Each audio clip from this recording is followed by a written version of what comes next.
Eng mazali, yorqin va foydali mevalardan biri bu shirin gilosdir. Biz yozni sevimli mahsulotlarimizdan bahramand bo'lish uchun ham intiqlik bilan kutamiz. Ushbu videoda mazkur mahsulotning tana uchun foydali va zararli xususiyatlarini ko'rib chiqamiz. Videodan shuningdek, gilos barglari va danaklarining foydasi hamda gilos va olcha mevasidan qay biri foydaliroq ekani haqida ham bilib olishingiz mumkin. Shu sababli videoni oxirigacha tomosha qilishni tavsiya qilamiz.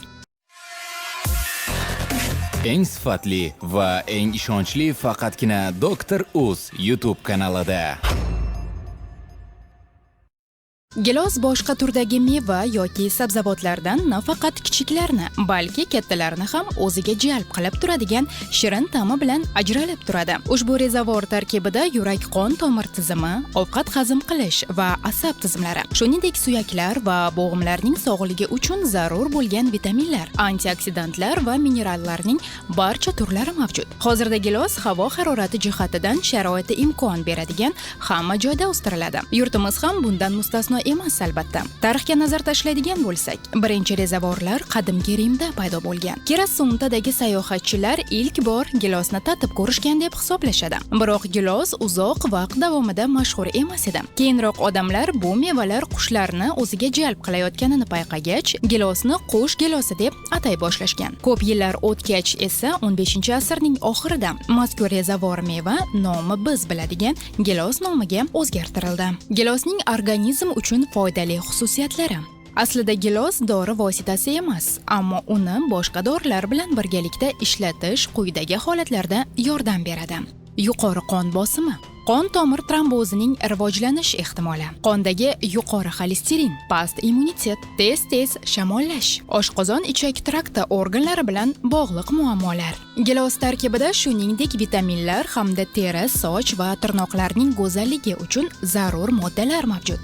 Qandli diabetda gilosning foydasi. Biroq shirin ta'miga qaramay, gilos tarkibida tabiiy glyukoza mavjud. Shuning uchun gilos nisbatan 25 birlik past glikemik indeksga ega. Shu sabab qandli diabetga chalinganlar shirin gilosni oz miqdorda iste'mol qilishlari mumkin. Tarkibidagi antioksidantlar va vitaminlar hisobiga bu meva qon tomirlarini mustahkamlaydi va qon aylanishini yaxshilaydi. Ko'pincha ular shu kabi patologiyada zarar ko'radi. Biroq diabetda gilosni faqat shaklida iste'mol qilish kerak. Uni murabbo yoki kompot tarkibida iste'mol qilishga yo'l qo'ymaslik lozim. Pankreatitda gilosning foydasi. Oshqozon osti bezining yallig'lanishi ovqatlanishda jiddiy parhezni talab qiladi. Kasallikning dastlabki kunlarida odatda ochlik tayinlanadi. Jarayonning og'irligi pasaygach, taomnoma asta-sekin boyitib boriladi. Pankreatit bilan kasallangan bemorlar uchun shirin gilosdan kisel yoki kompot tayyorlash mumkin. Keyingi bosqichda esa gilosli muz yoki jeleni iste'mol qilish mumkin. Agar kasallik surunkali bo'lsa va kuchaymasa, ya'ni u o'zini hech qanday namoyon qilmasa, ratsionga yangi gilosni ham qo'shish mumkin. Asosiysi uning miqdorini cheklash va iste'mol me'yorini oshirmaslik. Bunda kuniga 100 grammdan ortiq rezavor mevalarni iste'mol qilmaslik kerak. Yurak-qon tomir kasalliklari xavfini kamaytirishda gilosning foydasi.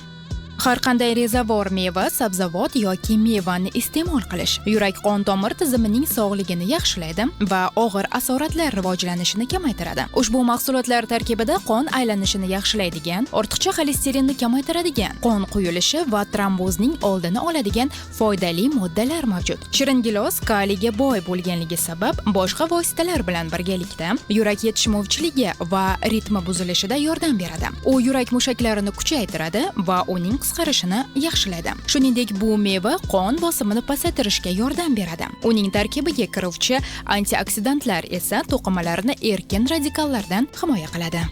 Gastrit kasalligida gilosning foydasi. Oshqozon kasalligida ham pankreatit kasalligida tavsiya etilgan diyetaga amal qilish kerak. O'tkir bosqichda har qanday rezavor va mevalarni iste'mol qilish taqiqlanadi. Holat yaxshilanganidan keyingina taomnomaga asta-sekin kisel, kompot va gilos jelesini qo'shish mumkin. Agar remissiya, ya'ni kasallik alomatlarining vaqtincha zaiflashuvi paytidagi surunkali gastrit haqida gapiradigan bo'lsak, unda yangi gilos iste'moliga ruxsat beriladi. Olchadan farqli o'laroq gilos oshqozonda kislotalilikni oshirmaydi. Shuning uchun bu meva ushbu kasallikda inson holatini yomonlashtirmaydi va jig'ildon qaynashini qo'zg'atmaydi. Bundan tashqari u ich qotishini ham yengillashtiradi. Ichak uchun gilosning foydasi. Gilos tarkibida ozuqa tolalari mavjud bo'lib, ular ichak harakatini yaxshilaydi va uning bo'shalishiga yordam beradi. Shuningdek, gilos ichak devorini o'rab olib, unga yetkazilgan zararni tuzatishda xizmat qiladi. Irritabiy ichak sindromida ko'pincha quritilgan gilos ishlatiladi. Bunda taxminan 30 gramm mahsulotga suv qo'yib, tindirib qo'yiladi. Keyin kuniga bir necha marta oz-ozdan ichish tavsiya qilinadi. Qabziyatda gilos ichak qisqarishini rag'batlantiradi va uning tarkibini harakatga keltiradi. Ayniqsa, ichak harakatining sustligida samaralidir. Kundalik 150-200 gramm gilos qabul qilish ich kelishini normallashtirishga yordam beradi va uni odatiy holga keltiradi. Jarayonning o'zi esa og'riqsiz kechadi. Gilos podagrada. Ushbu kasallikda moddalar almashinuvi buziladi va asidik kislotasi tuzlari yumshoq to'qimalarda va birikmalarda to'planadi. Podagrani nazorat qilishning muhim bosqichi go'sht cheklangan diyetaga rioya qilishdir. Bunday holatda gilos taqiqlanmaydi. Uni podagrada bemalol iste'mol qilish mumkin, chunki u bo'g'imlardagi og'riqni kamaytiradi. Bunda gilosni yangi uzilgan holda iste'mol qilish bilan birga undan damlamalarni ham tayyorlash mumkin. Masalan, 4 osh qoshiq gilos bandini 1 litr suvda qaynatish orqali natijada hosil bo'lgan ichimlikni suzib olib, kuniga 2-3 stakan ichib turish mumkin. Gilosning saratonga qarshi ta'siri. Gilos tarkibida o'simtalarga qarshi kurashadigan antioksidantlar mavjud. Ushbu moddalar tanadagi sog'lom hujayralarni toksinlar, erkin radikallar va o'simta hujayralari ta'siridan himoya qiladi. Ularning rivojlanishi va o'simtaning tarqalishiga to'sqinlik qiladi. Gilosni muntazam ravishda iste'mol qilish kolorektal saraton kasalligining oldini olishda samaralidir. Gilosning ayollar uchun foydasi. Gilos ayol organizmidagi gormonal holatni normallashtirishga yordam beradi. Bu esa hayz ko'rish paytida og'riqni kamaytiradi. Shuningdek, u trombozning oldini oladi. Ayniqsa, dori shaklidagi kontratseptiv vositalarni qabul qiladigan qizlarga gilos foydalidir. Bu rezavor tarkibida yoshlikni saqlash, teri, soch va tirnoqlarning go'zalligi uchun vitaminlar va minerallarning barcha turlari mavjud. Gilosning erkaklar uchun foydasi. Erkaklar uchun gilos yurak va qon tomirlarining sog'ligini saqlashda zarurdir. Mazkur meva kuchli jins vakillarining gormonal tizimiga ham ijobiy ta'sir ko'rsatadi. U prostata bezini shish paydo bo'lishidan himoya qiladi va erkaklik gormonlarini ishlab chiqarishni rag'batlantiradi. Sportni sevuvchilar uchun gilos jismoniy mashqlarda kerakli energiya bilan ta'minlaydi. Bunda bir kunda taxminan 100-200 gramm mahsulotni iste'mol qilish kifoyadir. Xo'sh, tabiiy savol tug'iladi. Gilos yoki olchadan qay biri foydali? Tashqi o'xshashlikka qaramay, bu rezavorlarni bir-biridan ajratib turuvchi o'ziga xos xususiyatlari ko'p. Birinchi navbatda ular tarkibi bilan farq qiladi. Olcha tarkibida uglevodlar miqdori ozroq, ammo minerallar ko'proq. Gilos esa glyukozaga boy. Shu bilan birga u 25 birlik glikemik indeksga ega va qandli diabetda ham iste'mol qilishga ruxsat etiladi. Olchaning glikemik ko'rsatkichi esa 22. Shuning uchun u bu kabi kasallikdan xavfsizroqdir. Gilos bo'g'imlarda yallig'lanishni yengillashtiradi va tayanch tizimi kasalliklarida umumiy holatni yaxshilaydi. U artrit va podagrada parhezga kiritilgan. Olcha esa tarkibidagi melatonin tufayli uyquni va tanadagi gormonal holatni normallashtiradi. Gilos barglari va danaklarining foydasi haqida gapirsak.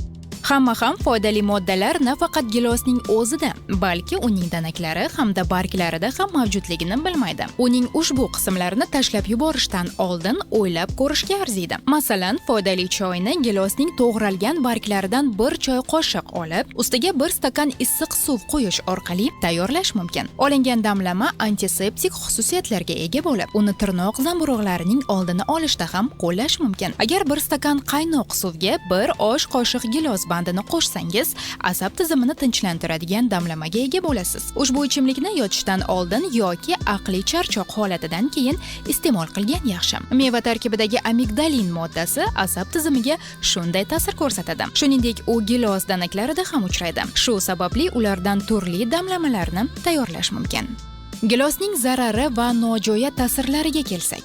Shirin ta'mi va ko'plab afzalliklariga qaramay hammaga ham gilos yeyish mumkin emas. Ba'zi kasalliklarda gilos iste'molidan voz kechgan ma'qul. Masalan, gilosga allergiyasi bo'lsa, pankreatit, gastrit yoki oshqozon yarasining kuchayishida, past qon bosimida, dekompensatsiya yoki og'ir qandli diabetda, irritabil ichak sindromida. Agar siz yuqoridagi tashxis bilan gilosni iste'mol qilish yoki qilmaslikka shubhalansangiz, albatta shifokoringizga murojaat qiling va yuzaga kelishi mumkin bo'lgan nojo'ya ta'sirlarni muhokama qiling. Keling, gilosning tanamizga qanday zarar yetkazishi mumkinligini ham ko'rib chiqamiz. Birinchidan, agar rezavorlar zaharli o'g'itlar qo'shilishi bilan o'stirilgan bo'lsa, u holda iste'mol qilinganda ular albatta inson tanasiga kirib boradi. Ularning ta'sirini oldindan aytish qiyin. Shuning uchun bu vaziyatdan qochish uchun tabiiy yo'l bilan pishgan gilosni iste'mol qilgan yaxshiroq. Rezavorni ishonchli qo'llardan sotib oling.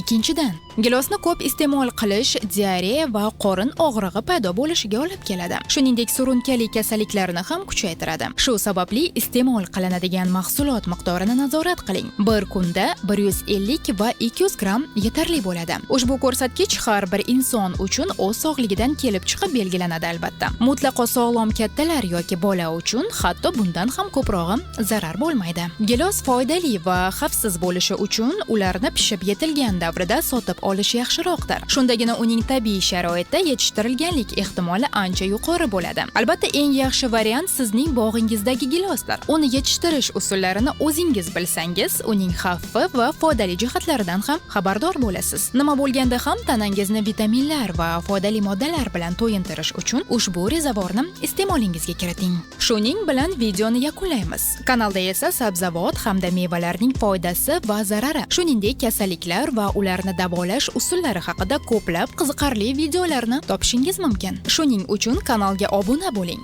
va qo'ng'iroqcha tugmasini bosishni unutmang. Videomiz manzur bo'lgan bo'lsa, oilangiz va do'stlaringiz bilan baham ko'ring. Bundan faqat minnatdor bo'lamiz. Yangi roliklarda uchrashguncha